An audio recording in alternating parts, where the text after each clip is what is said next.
Hola, ¿qué tal amigos de La Voz de Michoacán? Bienvenidos a una emisión más de Sin Corbata, el espacio donde hablamos de los temas que a todos nos interesan. El día de hoy tenemos un invitado muy especial, nos acompaña el doctor José Miguel Ángel Bandic Puga. Doctor, Mucho bienvenido. gusto.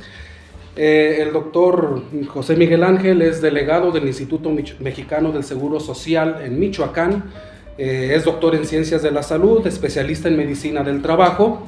Fue director del Hospital General de Occidente en la ciudad de Guadalajara, también delegado del IMSS en los estados de Morelos y Quintana Roo, y desde 2023 tiene la delegación del IMSS en nuestro estado.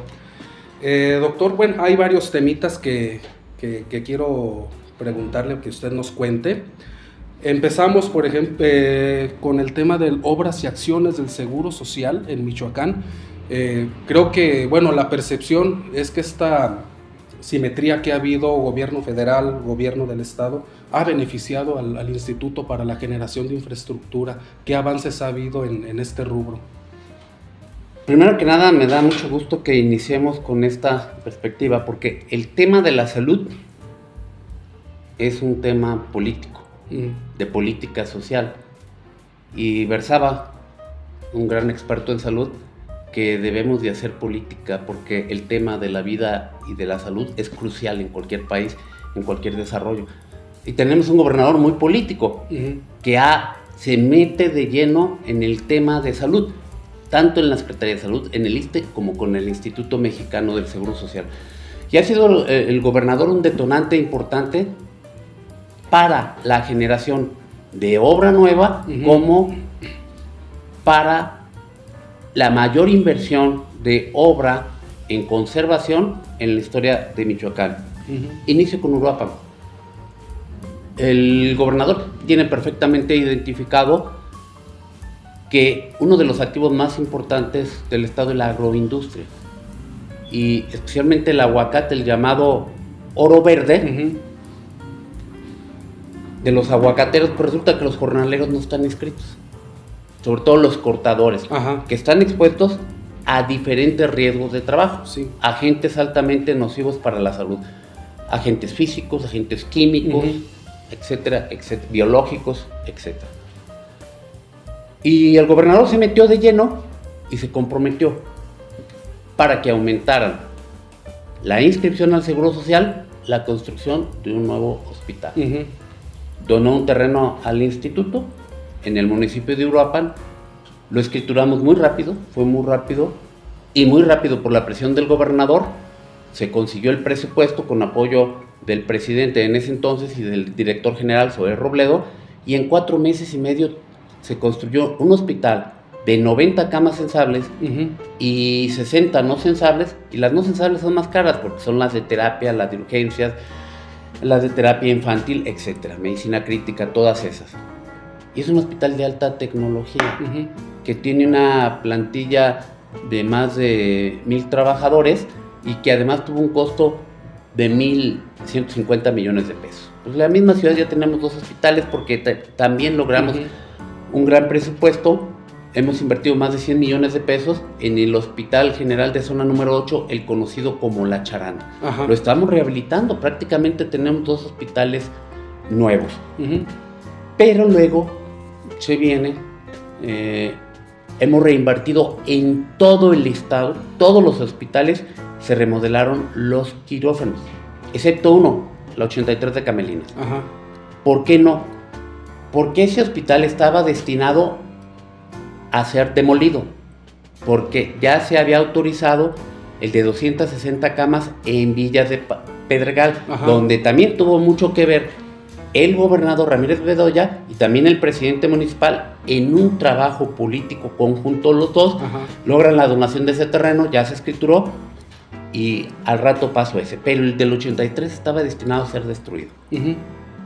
Llegando en base a la ubicación geográfica del hospital, es un hospital muy céntrico, con terreno para que siga creciendo. Entonces planteamos ante el director general la necesidad de que este hospital se conservara, de que fuera definitivo, pero además vocacionarlo hacia un hospital de traumatología.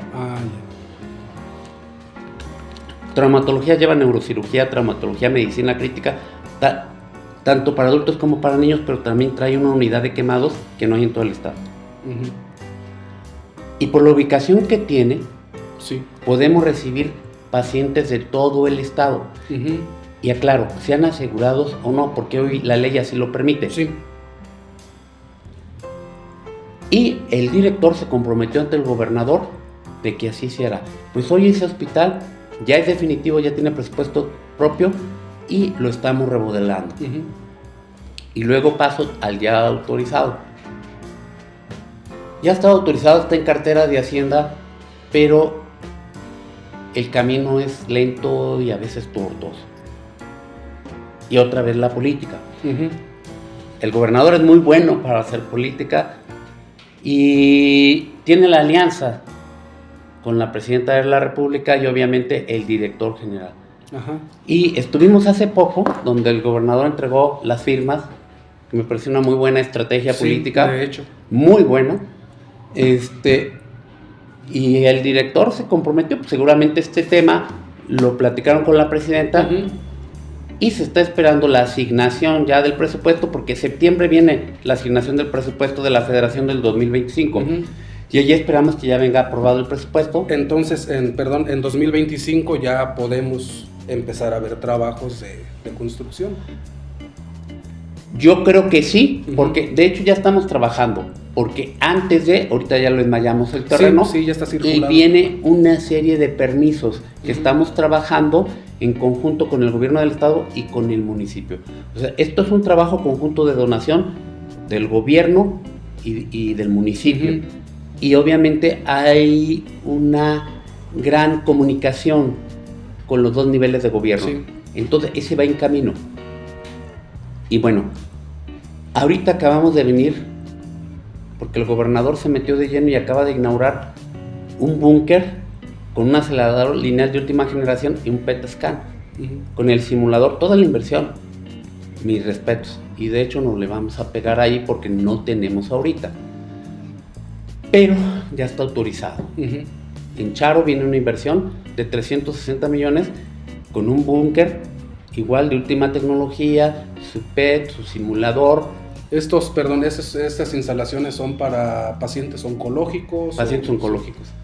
Todos los de oncológicos ya no vamos a tener que contratarse porque ahorita subrogamos el servicio, sí. Lo estamos mandando a Querétaro y es una molestia para la gente. Uh-huh. Nuestro objetivo principal es que la mayoría de los padecimientos se resuelvan aquí. Uh-huh. Por eso prácticamente el hospital de 260 camas es un centro médico, uh-huh. Porque tiene 260 camas, tiene acelerador lineal. Únicamente tienen acelerador lineal los hospitales de tercer nivel. Ajá. O sea que es un hospital de tercer nivel, sí. Aunque no esté reconocido.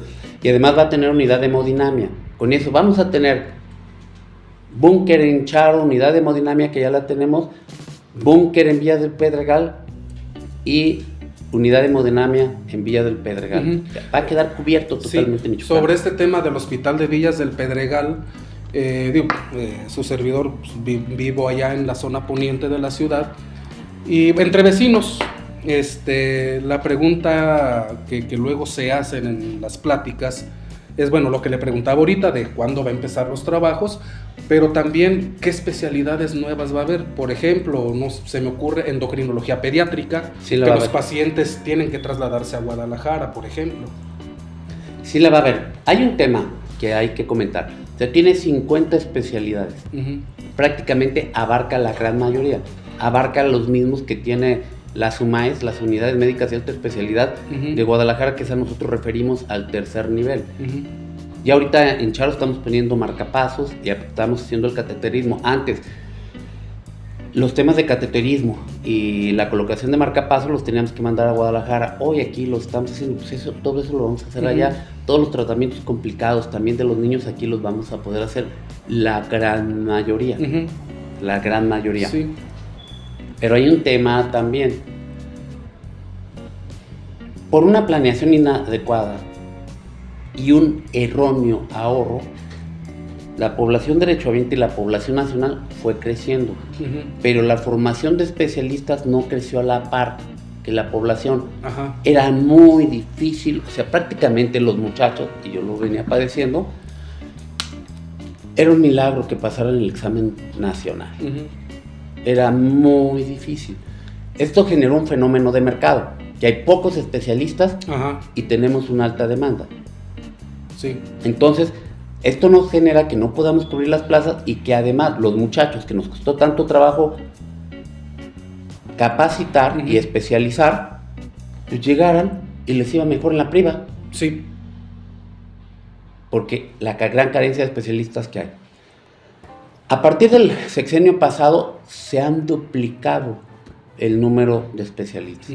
Tan solo en el instituto formábamos 4,500 por año, hoy formamos más de 9,000 por año y vamos a incrementar. Cuando abrimos Uruapan, cada plaza de nosotros tiene presupuesto. Únicamente pudimos abrir con un 40% de la plantilla total. Teníamos en el estado, a principios de febrero, 340 vacantes de médicos especialistas. Entonces, estábamos muy presionados. Cada año, en febrero, salen los nuevos especialistas. ¿Y esto para atender a cuántos derechohabientes en el estado? En el estado atendemos a 1,400,000, casi 1,5 millones de derechohabientes del régimen ordinario, pero también atendemos a población abierta del IMSS Bienestar, que hoy pasa a nosotros y también nos vamos a seguir haciendo cargo. El instituto en el estado atiende a prácticamente el 60% de la población. Bien, afortunadamente en febrero logramos traernos más de 260 nuevos especialistas. 290, perdón. O sea, tenemos 50 plazas vacantes. Entonces, con esta expectativa, nosotros consideramos que en poco tiempo vamos a cubrir todas nuestras vacantes. Es un proceso dinámico y además hay la generación de nuevas especialidades y el instituto está al día. Pero es una cobertura a mediano plazo que vamos a ir haciendo.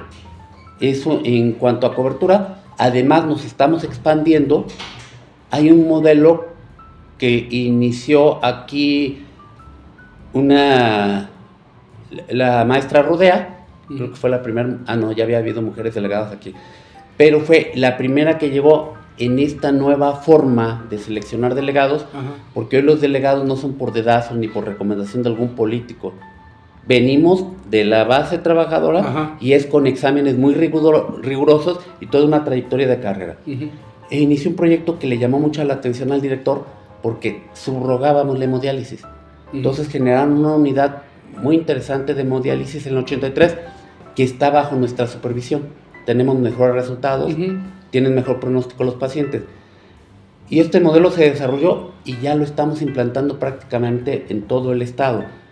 Lo vamos a ampliar en Lázaro Cárdenas, en Zamora, en Uruapan, en La Piedad lo vamos a meter también. Vamos a cubrir todo ese tema de hemodiálisis. Y que aparte, a largo plazo, esto puede beneficiar también a las finanzas del instituto, ¿no? ¿Por qué? Porque al tener sus propias instalaciones, sus propios equipos, con sus propios especialistas, ya no tienen que subrogar o mandar pacientes, que de todos modos es un gasto para el instituto mandar un paciente a Guadalajara, a Querétaro, Ciudad de México, ¿no? En el tema de las radioterapias, sí. En el tema de la hemodiálisis, no.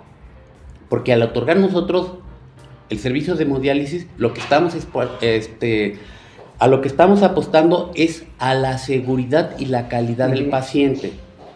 ¿Por qué? Porque tenemos que pagar enfermeras especialistas de acuerdo a la norma y nefrólogo. Así viene la norma oficial mexicana y nosotros sí cumplimos la norma oficial mexicana y esto nos incrementa el costo. Pero ¿qué ganamos? Que el paciente por fuera luego se nos complicaba y teníamos que tratarlo en forma complicada. Y se acortaba la vida del paciente, teníamos que invertir más en medicamentos. El instituto está apostando a la seguridad y a la calidad de la atención. Por eso estamos haciendo todo eso. Sí, y en ese sentido, ¿cómo va el abasto de medicinas? Bien, tuvimos una crisis severa y esto hay que reconocerlo. Debemos hablar con la verdad. Sí la tuvimos. Habíamos tenido un promedio de un 96 o un 95% de abasto, que es un abasto considerable.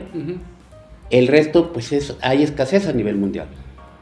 pero caímos hasta un 90% por el tema de las licitaciones. En este momento nosotros tenemos de un 95 a 96% de abasto diario. Sí tenemos desabasto en algunos medicamentos que hay desabasto internacional y son importantes, pero ¿qué estamos buscando? El paciente no se nos puede ir sin tratamiento. Tenemos que buscar alternativas de solución. Afortunadamente, en tanto son sales que fabrican laboratorios internacionales y a veces no hay, el desabasto es internacional. Entonces tratamos de satisfacerlo. Hoy nuestro abasto es bastante óptimo.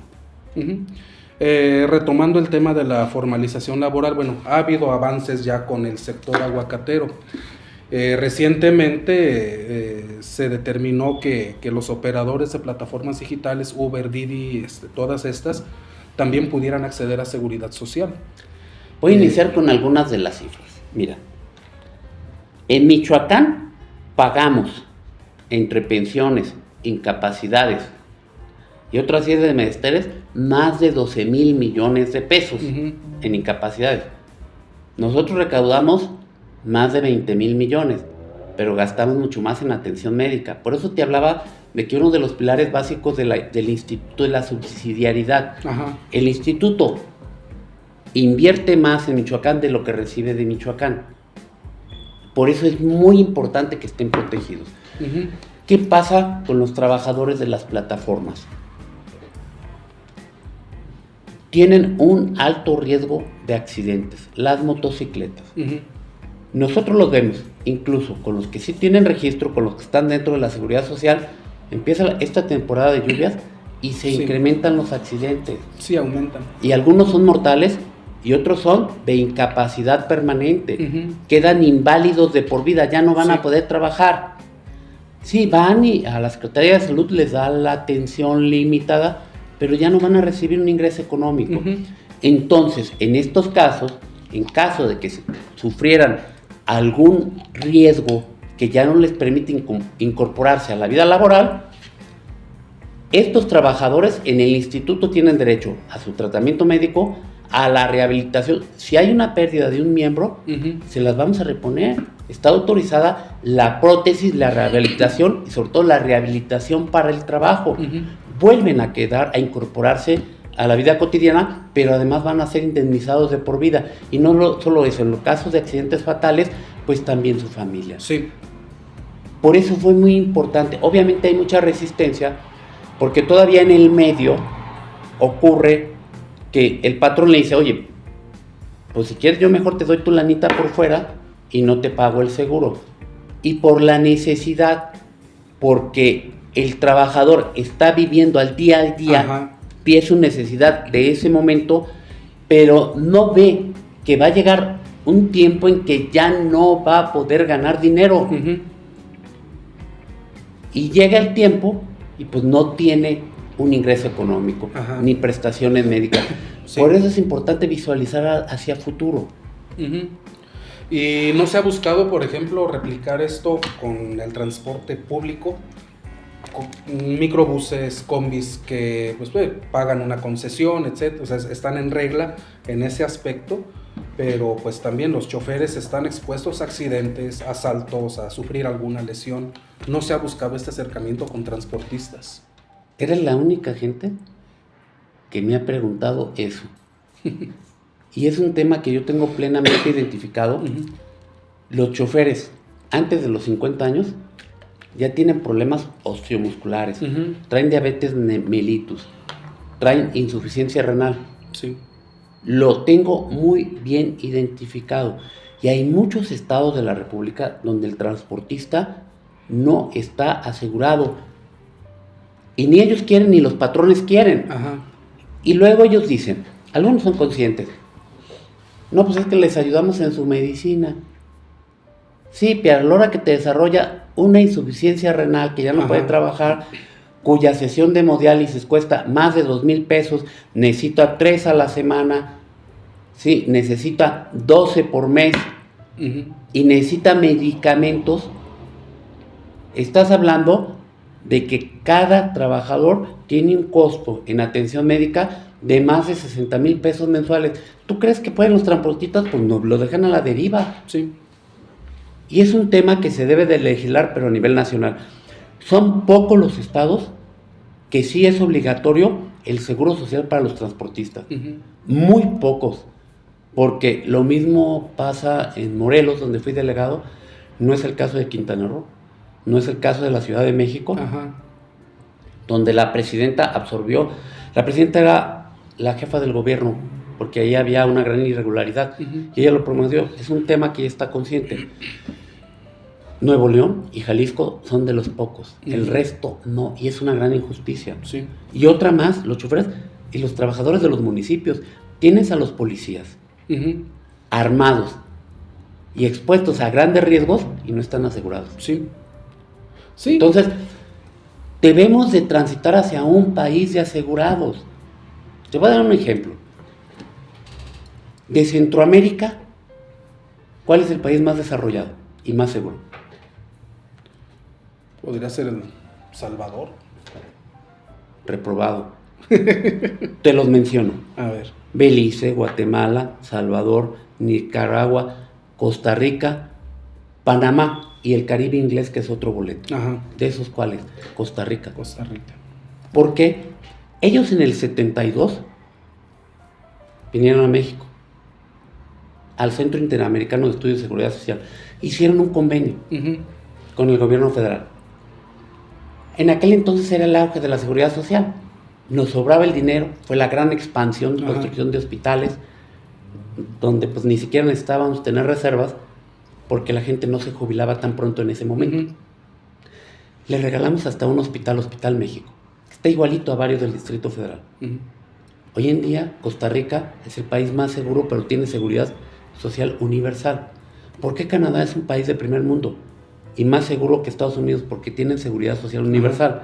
Estados Unidos es una guerra entre los seguros. Sí. Y es un pleito en las elecciones. Europa tiene seguridad social universal. Iniciaron los ingleses, por eso el famoso modelo inglés. Sí. Tienen seguridad social universal. Por eso la gente vive más y mejor. Si México realmente quiere dejar el subdesarrollo, tiene que pasar a eso. En Costa Rica la migración viene de Nicaragua. Y tienen muchos. Y no pueden trabajar si no están asegurados. Y por ejemplo, en el caso de México,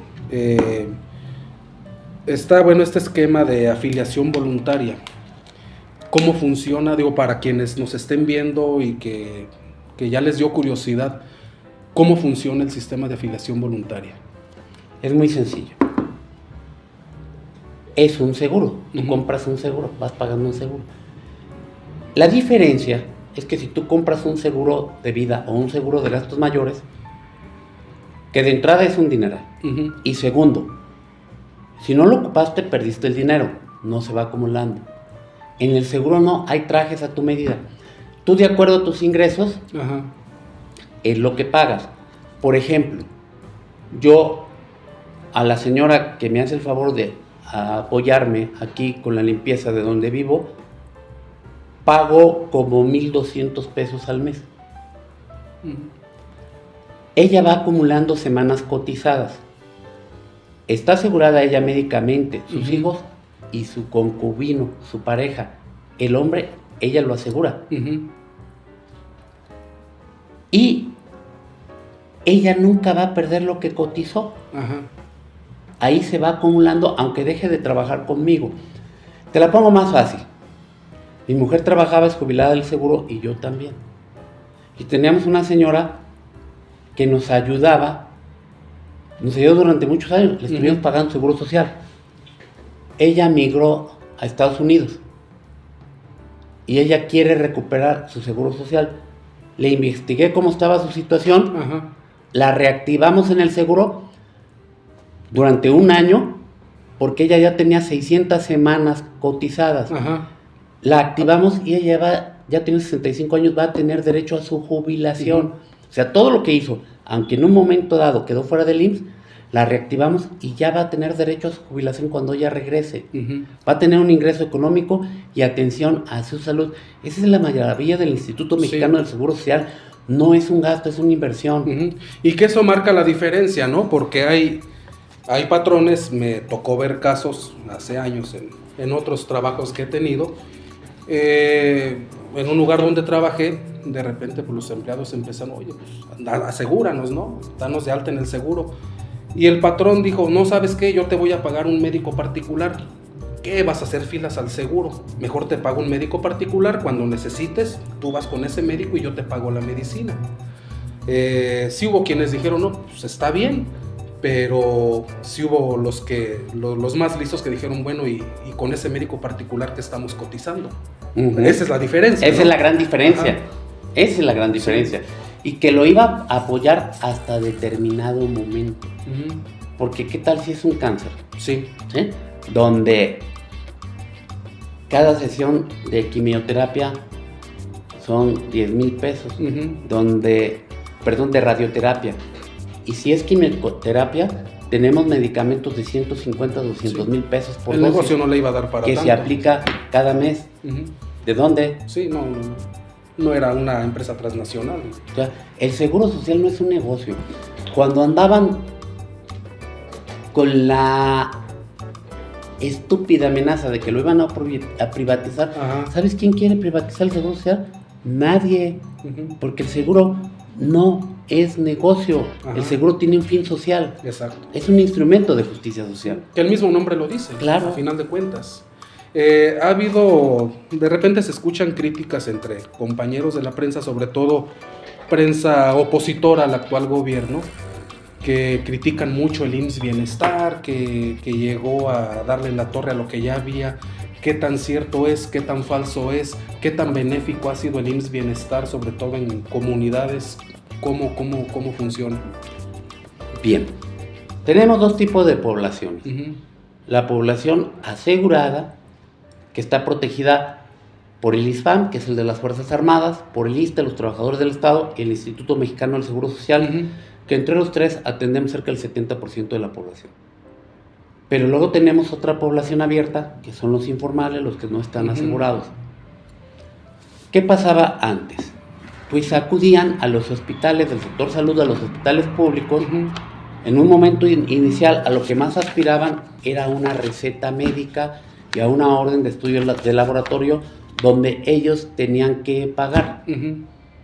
Pasaban a las cajas de las cuotas de recuperación. Sí. Hubo un primer intento que siempre fue fallido con Julio Frenk, uh-huh, porque dice, vamos a generar el seguro popular, uh-huh, y nosotros vamos a pagar la atención, pero por enfermedad. Inicia asegurando 30 enfermedades, las más comunes. Uh-huh. Yo te pregunto, ¿los libros de medicina tienen 30 enfermedades? No. Pues no. Pues fue una falacia. A lo más que llegaron a financiar fueron 260 enfermedades. Uh-huh. Pero por padecimiento. ¿A quién le pagaban? Si llegaban a un hospital de Zacapu, por ejemplo, uh-huh, pues Zacapu no tiene infraestructura para atender, hacer cateterismo cardíaco, uh-huh, para hacer hemodinamia, para hacer hemodiálisis, pues nunca iba a poder tener el servicio, uh-huh, porque no lo iban a financiar. ¿Quiénes se beneficiaron? Los que ya tenían la infraestructura. Los hospitales del centro del país, todos, uh-huh, los institutos que ya la tenían, sí, pues sí se vieron beneficiados. Los hospitales importantes de Guadalajara, de Monterrey, de Puebla. Uh-huh. El resto no, siguió marginado, no crecieron, uh-huh, era falso. ¿Cuál es el tema? Se viene otro proyecto, viene un nuevo gobierno y pues era claro que ese modelo no funcionó.